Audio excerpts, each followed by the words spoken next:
Hi எல்லாருக்கும், நான் உங்கள் ரமா பேசுகிறேன். ரமா டைலரிங் விலாக்லேருந்து. நேற்று டாப்போட பாதி முடிச்சிருந்தோம் இல்லையா, அதோட மீதி பாதி தான் கண்டினியூ பண்ணிகிட்ருக்கோம். ஷோல்ட்ரு பாருங்கள், ஷோல்ட்ரு பிடிச்சிட்டேன். அதுக்கப்புறமா ஸ்லீவ் வந்து சரியான அளவில் பார்த்துக்கிட்டு சென்டர் பார்த்து கட் பண்ணிக்கிட்டு ஷோல்டர்கிட்டேருந்து பிடிச்சி பார்த்துட்டு ஏதாவது எக்ஸ்ட்ரா வருதா பார்த்துட்டு ஜாயின் பண்ணிகிட்ருக்கேன். நேற்றோட வீடியோவில் வந்து நம்ம நெக்கு ஃபினிஷிங் பண்ணோம். சைடு ஃபுல்லாகவே வந்து 2 துணியாக இருந்தது, வந்து லைனிங்கும் டாப்பும் வந்து ஒன்றா சேர்த்து தையல் போட்டு வச்சுருந்தோம். அதோட ஃபினிஷிங் தான் இன்றைக்கும் கண்டினியூ ஆகிட்டுருக்கு. ஸ்லீவ் ஜாயின் பண்ணியிருக்கேன் இல்லையா, இப்போ ஸ்லீவ் ஜாயின் பண்ணிவிட்டு 2வது தையலும் போட்டுட்ருக்கேன். அதே மாதிரி இன்னொரு கையும் ஜாயின் பண்ணிக்கோங்க. நான் 2மே வந்து தைக்கிறது ஃபுல் வீடியோவாக தான் வச்சுருக்கேன். ஒன்று முடிச்சுட்டு ஒன்று முடிக்காமல் இல்லாமல் 2மே வந்து ஸ்லீவ் அட்டாச் பண்ணுறதும் இருக்குது, சைடு பிடிக்கிறதும் இருக்குது, ஓப்பன் மடித்து தைக்கிறதும் இருக்குது. எல்லாமே சேர்த்து தான் செஞ்சிட்ருக்கேன். அதே மாதிரி ப்ளவுஸுக்கு சுடிதாருக்கு எவ்வளோ வாங்கணும் அக்கா சொல்லி ஒருத்தவங்க கேட்டிருந்தீங்க.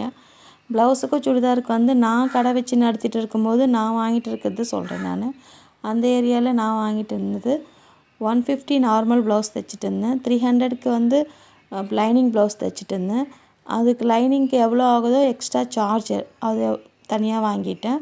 Churidar top, normal top pant தைக்கிறதுக்கு வந்து நார்மல் சுடிதாருக்கு 350, லைனிங் சுடிதாருக்கு 550. லைனிங் எவ்வளோ ஆகுதோ அது எக்ஸ்ட்ரா காசு நான் வாங்கிட்டு இருந்தேன்.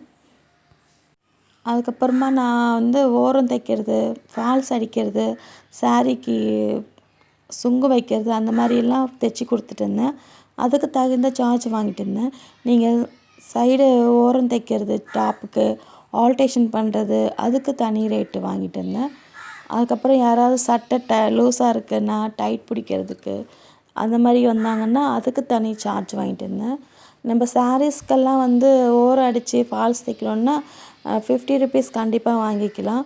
அதே மாதிரி சாரீ ஓரம் மட்டும் தைக்கிறோன்னா 30 ருபீஸ் வாங்கிட்டு இருந்தேன்.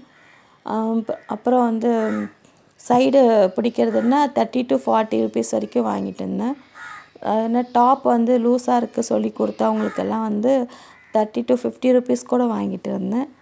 ஒவ்வொருத்துக்கும் ஒவ்வொரு ரேட்டு வாங்கிட்டு இருந்தேன். ப்ளவுஸு சுடிதாருக்கு எல்லாத்துக்கும் வந்து ஃபிட்டிங் கரெக்டாக இல்லை, எனக்கு கொஞ்சம் பிடிச்சி கொடுங்க அப்படின்னு சொல்கிறவங்கட்டு 20 to 50 ருபீஸ் வரைக்கும் வாங்கிட்டு இருந்தேன். ஸ்லீவ் அட்டாச் பண்ணி சைடு பிடிக்கிறதுனா 100 ருபீஸ் வாங்கிட்டு இருந்தேன். அது ஒன்றுத்துக்கும் ஒரு ரேட்டு. ஆரி ஒர்க்கு, டிசைன் ஒர்க்கு, அதுக்கேற்ற மாதிரி ஒர்க்குக்கு ஏற்ற மாதிரி வந்து காஸ்ட் வரும் உங்களுக்கு. ஆரி ஒர்க் ப்ளவுஸ் வந்து ஃபினிஷிங் பண்ணி கொடுக்க சொன்னால் அதுக்கு தனி ரேட்டு வாங்கிட்டு இருந்தேன். உங்கள் ஏரியாவுக்கு தகுந்த மாதிரி நீங்கள் வாங்கிக்கோங்க. ஏன்னா ஒவ்வொரு ஏரியாவில் ஒவ்வொரு மாதிரி வாங்குகிறாங்க. நார்மல் ப்ளவுஸ் நான் 150 சொன்னேன் இல்லையா, ஒவ்வொரு இடத்துல 100 ருபீஸ் கூட தைச்சி கொடுத்துட்ருக்காங்க இன்னமும். அதனால் வந்து வீட்டில் தைக்கிறவங்க கொஞ்சம் ரேட்டு கம்மி பண்ணி தான் வாங்கிட்டுருக்காங்க. அவ்வளோ எதுக்குங்க, நானே கொஞ்சம் கம்மி பண்ணி தான் வாங்கிட்டுருக்கேன்.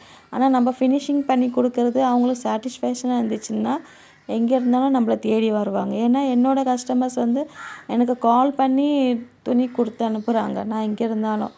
ஏன்னா அவங்களுக்கு செட் ஆகிடுச்சேன் நான், அதனால் நம்ம கேட்ட காசை அவங்களுக்கு கொடுத்துருவாங்க. செட் ஆகிற வரைக்கும் நம்மளுக்கு கொஞ்சம் கஷ்டமாக இருக்குங்க. ஒன்ஸு செட் ஆகிட்டோன்னு நினச்சிக்கோங்க, கஸ்டமருக்கு அவங்க எவ்வளோ கேட்டாலும் கொடுக்க ரெடியாக இருப்பாங்க. ஏன்னா நம்ம கரெக்டாக தைச்சி கொடுக்குறதுல தான் இருக்குது. நம்ம ஃபினிஷிங் கரெக்டாக கொடுத்தோன்னா அதுக்கேற்ற மாதிரி நம்மளும் கூலி வாங்கிக்கலாம். நம்ம பண்ணுறது சின்ன வேலை இல்லை இல்லைங்களா. டைலரிங் வேலைன்னா ஒவ்வொரு நேரம் கொடுக்குறது அர்ஜெண்ட்டாக கொடுப்பாங்க. அது ஃபினிஷிங் பண்ணுற நேரத்தில் தான் நம்மளுக்கு மிஷின் மக்கர் பண்ணும், ஏதோ ஒரு ப்ராப்ளம் வரும். இங்கே பாருங்கள், வாய்ஸ் கொடுத்துட்டே இருக்கேன், பக்கத்தில் காக்கா கத்திக்கிட்டே இருக்குது. அதை என்ன பண்ண முடியும், அந்த மாதிரி தான் இருக்குது. அதே மாதிரி இது பாருங்கள், நான் சைடெல்லாம் பிடிச்சிட்டு சைடு ஓப்பனும் தைச்சிட்ருக்கேன். வாய்ஸ் கொடுத்துட்டே இருந்துட்டு அது சொல்ல மறந்துட்டேன். சைடு ஓப்பன் முடிச்சிட்ருக்கேன். சைடு ஓப்பன் முடிச்சதும் உங்களுக்கு கீழே வந்து பார்டர் கொடுத்துருக்கேன். அதனால் வந்து நான் கீழே பார்டர் எதுவும் மடித்து தைக்கல.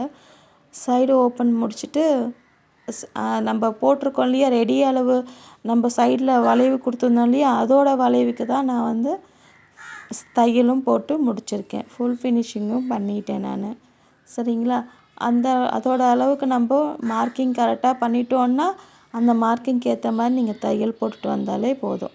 இங்கே பாருங்கள், டாப் வந்து ரெடி ஆகிடுச்சு. நான் உங்களுக்கு காட்டுறேன் இருங்க. இதை பாருங்கள், கீழே பார்டருக்கு நான் மடித்து தைக்கல சொன்னேன்ல, மடித்து தைக்கல, நார்மலாக அப்படியே விட்டுட்டேன். நெக்கு ரெண்டுமே ரவுண்ட் நெக்கு தான் ஸ்லீவ் அட்டாச் பண்ணேன். தேங்க்யூ பார்த்ததுக்கு.